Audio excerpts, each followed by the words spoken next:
Hello, friends. Welcome back to the Strong Stoic Podcast. I am your host, Brandon Tumblin, and we're currently living in a hypersensitive world. Now, I'm not going to attach any value to that, good or bad, right now. I'm not saying that's good or bad at the moment, but certainly, there are pros and cons to everything, of course, right? But if you look at where we have come historically, we seem to be at a place where the most common quote-unquote injustice here in the West is actually being offended. Now, there's two sides of this debate, of course. There's one side saying that we should be sensitive to how everyone is feeling and we need to make sure everyone feels good at all times. And the other side would say that, well, actually, we should be able to say whatever the hell we want, no matter how offensive it is. But how does a Stoic, how does a philosopher, how does someone who, let's say, thinks rationally, contend with these seemingly opposing viewpoints? Before I get into the topic, I must announce that this podcast is now part of the Walled Garden Podcast Network, which you can find similar podcasts all on that same the Walled Garden Network. If you haven't heard of it, the Walled Garden is a philosophical society. It's basically just a bunch of philosophers and seekers of wisdom who are coming together to pursue that truth and wisdom and virtue and all that good stuff. I'm a founding member and a director of the community. I'm a contributor, mentor, philosopher there because I align so well with their vision, working with some just amazing people there. You know, Simon Drew, Kai Whiting, Sharon LaBelle, Rocco Jarman, who I just had on, Josh Bertolotti's a part of that as well. Just so many people that I have so much respect for joining in on that. So please check out thewallgarden.com if you're interested. Join the meetups. The meetups have been just amazing lately. I recently did mine on Dostoevsky. Had some good turnout on that. But we want to get more people in there. So please come and have a discussion. Go listen to some of the ones that are out now. And it's great to just be able to contribute in a way and give your own input. And we've had some great discussions on there so far. So please go join the meetups every Thursday. I think it's 3 p.m. PST, if I remember correctly, but check it out on the Walled Garden. Also, thanks to my supporters on Patreon. Consider joining me there if you're interested. And I need to push my Telegram as well. There's been a lot of activity on there, and I absolutely freaking love it. Go join my Telegram group chat where you can get involved in the discussion on the podcast episodes. Love seeing activity on there. Finally, my articles are on Medium and the Stoic Gym. Okay, let's get into the topic. Thank you for your patience. I just got back from Quebec, so I have a bit of a French accent, I suppose, from lots of practice there. But anyways, let's talk about freedom of speech. First, I do need to mention that I did a whole episode on freedom of speech, episode 176. Go check that out. But in sum, I'm going to talk about it a little bit here. But I concluded that, free speech is an absolute necessity for the functioning of a democratic society, for freedom, for liberty, but also for individual human flourishing. A lot of the times that we have something bothering us, the thoughts that we are thinking are not exactly pleasant. And even to us, a lot of times if you're really in tune with your shadow, as Carl Jung would say, you're going to find yourself thinking some things that are not very pleasant. They're malicious. And, part of a good Buddhist practice is to have these thoughts come in and then go. You get to choose which thoughts you pay attention to. But, anyone that says thoughts are completely in your control, it's just, in my opinion, it's just a bunch of BS because most people can't sit down and meditate and not think of anything for a minute. So how can you say that your thoughts are completely in your control? It's not. You get to control the thoughts that you cling on to, but the thoughts that are coming in are not so much in your control. But anyways, I'm digressing a little bit here. The point is that in real therapy, talking is actually what therapy is. It's talking about what you're feeling and your issues and getting to the truth of the matter. And if you remove freedom of speech, it really removes this function from being able to happen. And so you could say that removing freedom of speech removes the opportunity for people to flourish. And that is the most atrocious crime that I could potentially think of. Now, freedom of speech allows us the free exchange of ideas, which is really the biggest thing there. You talk about a free democratic society. How do we make the world a better place? Well, it's through freedom of speech. It's through exchange of ideas. Now, that comes with inherently bad ideas. You can imagine that in order for you to have good ideas, there has to be some bad ideas that's going to pop up from time to time. But the best way to fight bad ideas is with good ideas. That's the best way. And that's philosophical, or not really anymore, but meant to be political debate. It's battling of ideas. Now, there's some contested gray areas in freedom of speech.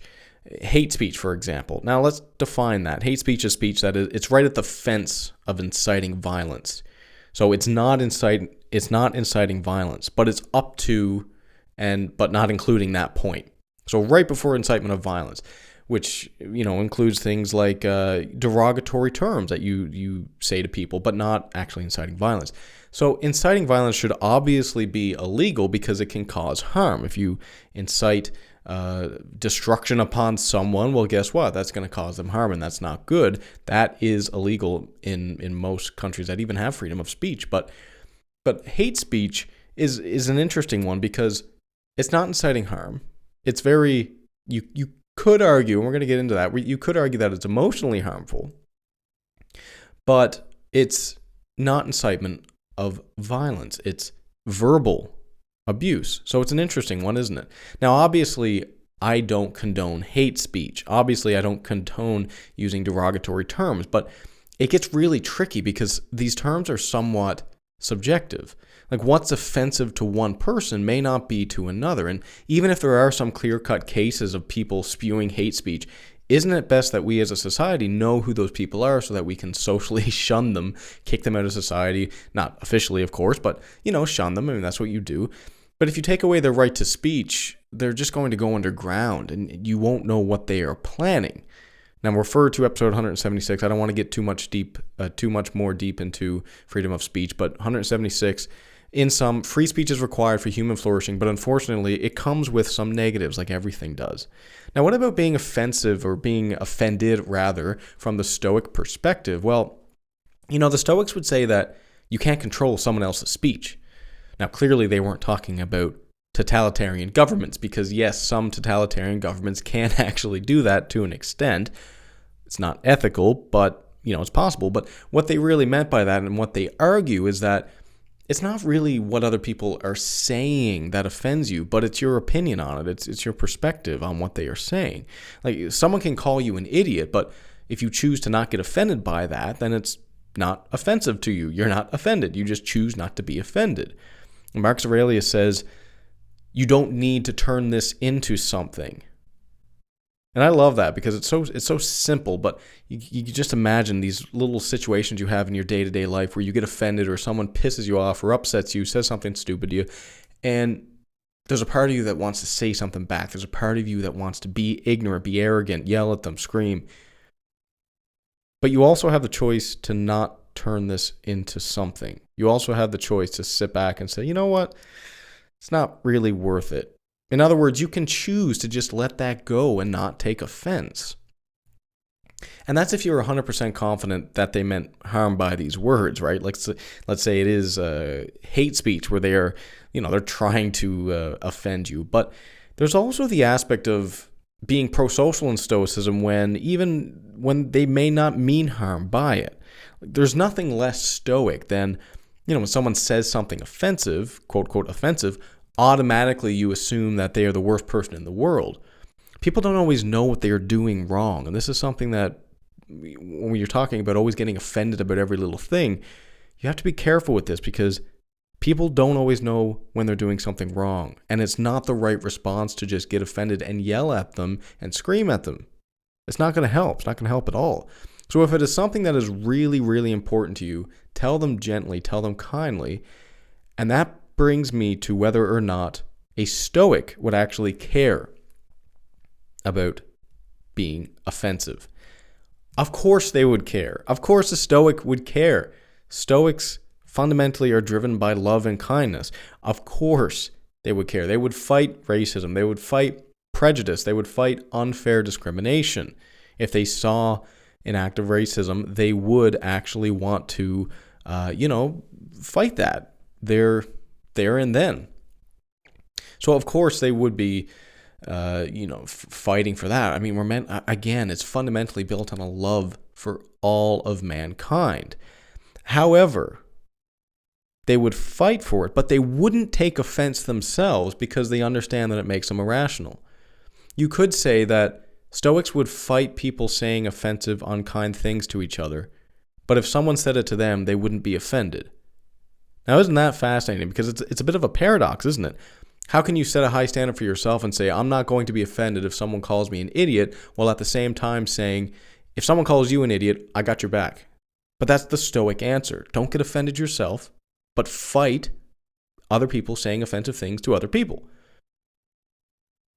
How can you change perspective, though, if you are getting offended? It's often easy to say, just don't get offended. You can choose not to be offended. And sometimes that helps. Like sometimes if it's a minor thing, you can actually say to yourself, okay, I'm going to choose to not be offended by this. I don't want to make this into something.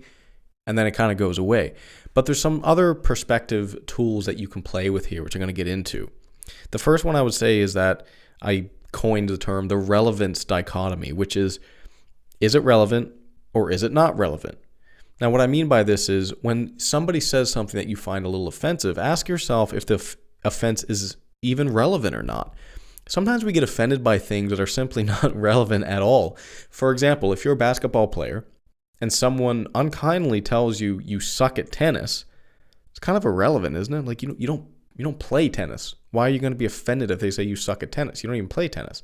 Here's another example. A jealous person saying that, you don't deserve the job you have.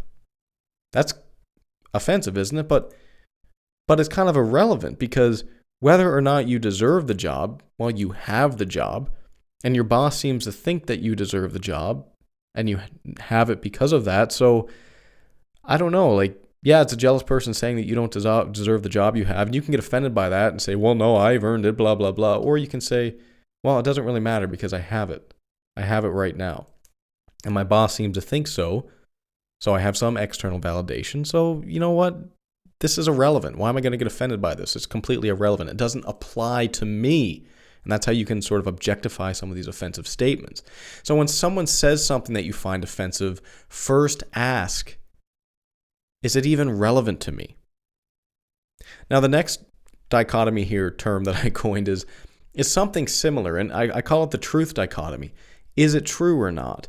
So if someone says something offensive, you have to ask yourself, is this true or is it not true? Let's say somebody said that you're a terrible cook. Well, ask yourself, are you a terrible cook? Are you a bad cook? If you are, then why are you being offended? You haven't put in the practice, you haven't put in the work to be a good cook. Do you think skills just fall into your lap? If you are not a terrible cook, well, the statement is simply not factual. And this is the power of the truth dichotomy. Is it true? Someone says something offensive to you. You ask yourself, is this statement true? Well, if it's true, how can you be offended by truth? If it's not true, well, it's not true. So why am I getting offended by it? The reason this is hard is because truths are often difficult to hear. Nobody wants to hear that they are a terrible cook. But if you can't even eat your own eggs in the morning, maybe it's true. If you burn your toast every morning, maybe it's true. That's not necessarily a permanent truth. You can practice frying eggs. You can practice, putting the toaster down and keeping an eye on it. You can get better at those things. You can get better at cooking. But at the moment, you might be a terrible cook, and that's okay. If it's true, then just acknowledge it as being true. You know what? I'm not a good cook. I can't be offended by that because it's the truth. And that is what the truth allows you to do, is actually develop yourself. And that's why you want to hear it. That's why you can't be offended by it. If someone says, you're a terrible cook, you can look at that and say, well, that is true. I am a terrible cook. Maybe I should buy a cookbook. Maybe I should watch a cooking show. Maybe I should go on YouTube and learn some tips and tricks, as opposed to saying, oh, you're just being mean, you're being an a-hole, blah, blah, blah, and then going out and never cooking again. That's not the Stoic answer to such a thing. But what about the other side? So that's if something is true. But what if it's not true? Like, what if someone says something that's just simply not true? Well, we feel offended because we think, how the hell could anyone think so little of me? I am a good cook. And how could anyone think that I am a terrible cook? And that's your ego talking. That's your ego talking. You want to know what you are? Let's get real here for a minute. You're a finite, soft, squishy, easy to kill species with a lifespan of about 100 years who exists for a moment in time.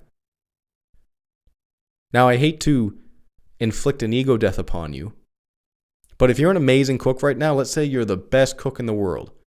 Great, that's great for you. That's a good thing. But in 100 years, you won't be. Drop the damn ego. If someone says to you something that is not true, and you get offended by it, that's your ego talking. And that ego is based on a reality that is not an actual reality. Because, believe it or not, you're not going to be here in 100 years anyway. So even if you are the best damn cook right now, take a moment and realize that, you know what? It doesn't really matter in the grand scheme of things, does it? I could be a great cook right now, but why am I going to get offended by this little thing that someone says? It doesn't matter. If I'm a good cook, I'm a good cook. If he doesn't think I'm a good cook, why the hell does it matter? Kill the ego. Never gets you anywhere. A final perspective on giving your power away. If you allow yourself to get upset by something that someone else says, you are a slave. Because every single person on this earth, 7 billion people, can piss you off just by saying one thing to you. Do you really want 7 billion people to have that kind of power over you? Or do you want to keep that privilege to keep that agency for yourself? Thank you so much for listening. I hope you enjoyed this episode. Consider leaving a rating and review wherever you're listening to this. Episodes every Tuesday and Thursday. Check me out on Instagram, again, Telegram, Twitter, Facebook, all that good stuff. Not going to bug you anymore. Thanks again. Cheers. Until next time.